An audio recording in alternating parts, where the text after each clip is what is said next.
Welcome back to Reddit Story Time. Today we have 4 incredible stories.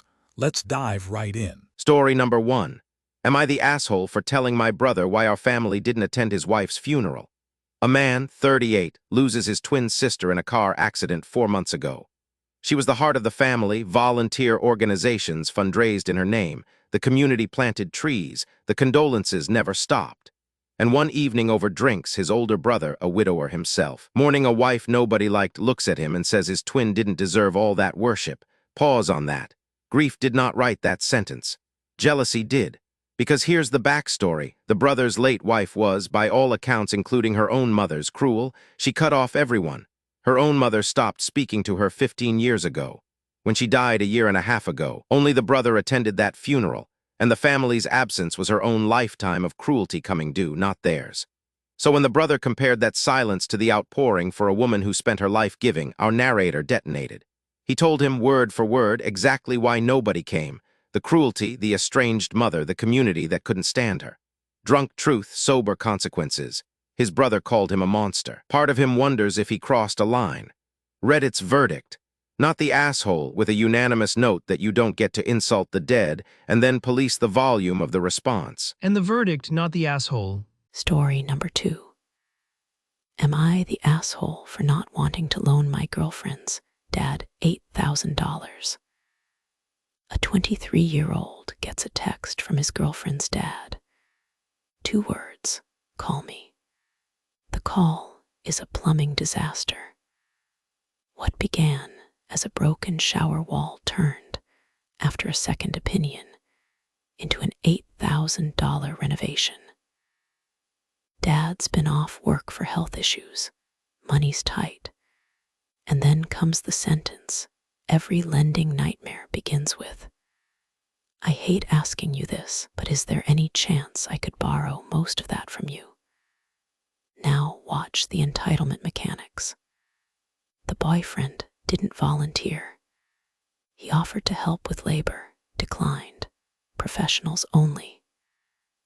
And when he hesitated, Dad pointed at the boyfriend's dream car and a nice vacation he'd funded, as if spending your own money on your own life is evidence you owe someone else's renovation.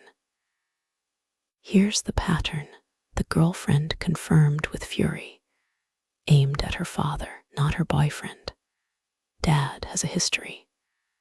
Her college-age brother is still owed $2,000 from a truck repair. When he asked for it back, Dad countered that raising his kids outweighed the loan. The family car got repossessed 2 months ago. The credit is poor. This isn't a loan request. It's a donation with a repayment costume. The narrator didn't say yes. He said he'd think about it, which is the most polite battlefield retreat in modern dating. Verdict, not the asshole. You are not a bank. Especially not a bank with his withdrawal history. And the verdict, not the asshole. Story number 3. My boyfriend's mom refuses to acknowledge I exist, and now I'm the problem. This one's a slow burn. A 25-year-old woman has been dating her boyfriend for over a year. His mother disapproves of the relationship, no stated reason, and expressed it in the coldest possible way. At their first meeting, she refused to even look at her. No eye contact, no greeting, a human blackout. The boyfriend eventually talked to his mom. Her position, relayed word for word. She still doesn't agree with him dating her, but she can't do anything about it. That's not peace, that's a hostage statement. Then the twist. The father's side of the family and mom's entire side too started inviting the girlfriend to weekly gatherings. Sounds sweet, right?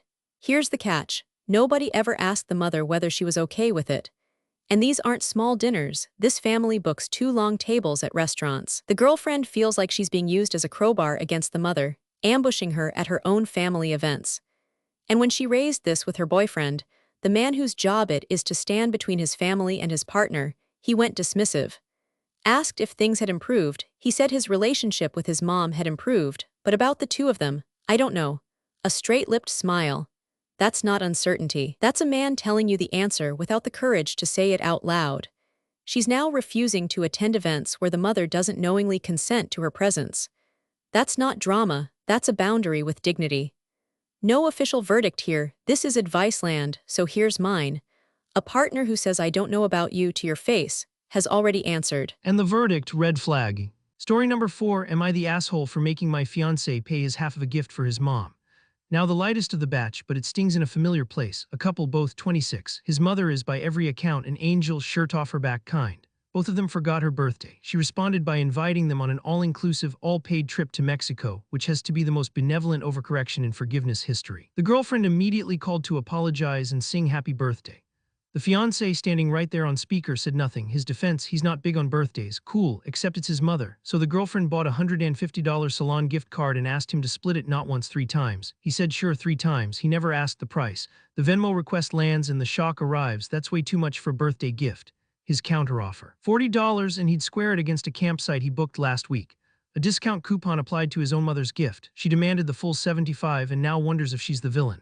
Let's audit this like the comment section did. He agreed to the split repeatedly. The price was knowable, it's his mother and she's the one making up for both of them forgetting. And the offset move netting it against camping is accounting cosplay for I didn't want to pay. Reddit's verdict, not the asshole.